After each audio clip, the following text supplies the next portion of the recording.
사랑하는 예꿈 친구들, 목사님과 전도사님이 전해주신 하나님의 말씀 잘 듣고 있나요? 하나님의 말씀이 적혀 있는 책을 뭐라고 하는지 아나요? 네, 바로 성경책이라고 해요. 오늘은 가족과 함께 하나님의 말씀이 적혀 있는 성경책을 만드는 활동을 할 거예요. 활동을 시작하기 전에 외쳐야 할 말이 있지요. 손바닥 성경책을 만들고 함께 외쳐볼까요? 말씀 쑥쑥 22페이지를 펼쳐보세요. 예수님이 회당에서 하나님의 말씀을 이야기하고 있어요. 그런데 사람들 표정이 좀 이상해요. 화가 나 있는 것 같아요. 무슨 일일까요? 색연필을 준비하고 목사님의 이야기를 들으면서 가족과 함께 22페이지의 그림책을 색칠해 보세요.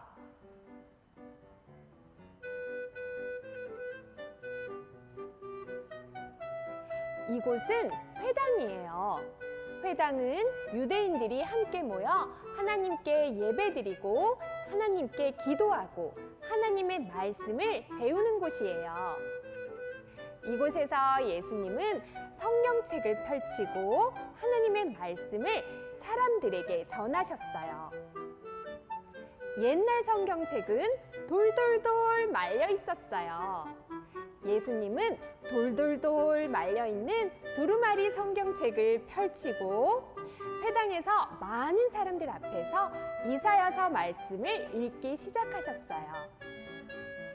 이사야서 말씀에 어떤 이야기가 적혀 있을까요? 같이 한번 들어볼까요? 아주 먼 옛날 이사야는 예수님이 하나님의 아들로 이 땅에 오셔서 가난한 자들에게 하나님의 사랑의 소식을 전한다고 말했어요. 그리고 예수님이 오셔서 꽁꽁 감옥에 갇힌 사람들이 자유롭게 다닐 수 있게 되고 앞을 보지 못하는 사람들이 번쩍 눈을 뜨게 될 것이라고 말했어요. 그리고 마음이 아픈 사람들이 예수님으로 인해서 토닥토닥 따뜻한 사랑의 위로를 받게 될 것이라고 했어요.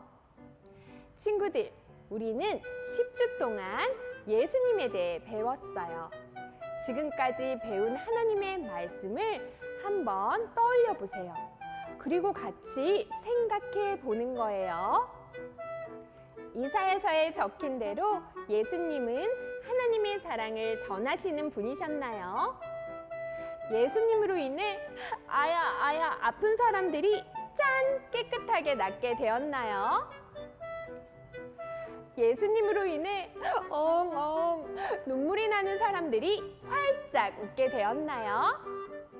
네, 맞아요! 라고 대답한 친구들은 23페이지를 펼쳐보세요. 그리고 같은 모양 성경책을 찾아서 선으로 이어보세요.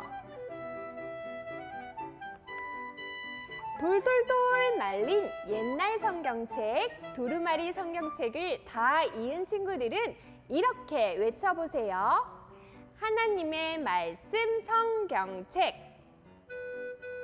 지금 우리가 보는 성경책끼리 선을 다 이은 친구들은 이렇게 외쳐보세요. 하나님의 말씀 성경책. 참 잘했어요. 우리 다시 22페이지에 색칠된 그림을 볼까요?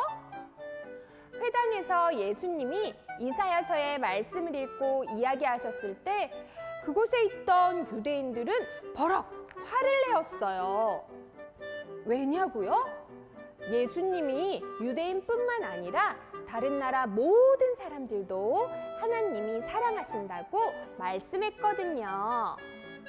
그리고 예수님이 가난한 사람들에게 하나님의 사랑을 보여주고 아픈 사람을 짠 하고 낫게 하고 엉엉 우는 슬픈 사람들을 위로하는 메시아라고 말했기 때문이에요. 유대인들은 하나님은 나만 예뻐해야 돼. 하나님은 나만 사랑해야 돼. 다른 나라 사람은 싫어. 흥! 이라고 생각했기 때문에 예수님의 말씀이 너무 싫었어요. 그래서 예수님께 저리 가! 싫어! 미워! 라고 말했대요. 하지만 친구들, 우리는 알아요. 하나님은 모든 사람을 사랑하신다는 사실을요. 예수님은 이사야서 성경책에 적힌 대로 우리 모두를 구원해 주시기 위해 이 땅에 오셨어요. 우리 다 같이 24페이지를 펼쳐볼까요? 그리고 순서대로 이어붙여 이렇게 나만의 성경책을 만들어 보세요. 그리고 뒷장 기록장에 예수님을 기억하며 예수님이라고 가족과 함께 적어보세요. 예꿈 친구들, 하나님의 말씀 속에는 예수님이 계세요. 하나님의 말씀 성경책은 우리 멋진 예수님에 대해 알려주는 정말 소중한 책이에요. 하나님의 말씀 성경책을 매일매일 읽고 우리 친구들을 사랑하시는 예수님의 사랑을 느껴보세요. 그리고 매일 가족과 함께 성경책을 읽은 친구들은 가스펠 하우스의 스티커를 꼬박꼬박 붙여보세요. 스티커를 다 붙인 친구들에게는 예수님의 사랑처럼 달콤한 선물을 드린답니다. 사랑하는 예꿈 친구들, 매일 하나님의 말씀을 읽고 나누며 예수님을 향한 사랑이 쑥쑥, 지혜가 쑥쑥쑥 자라가는 친구들이 되길 축복해요.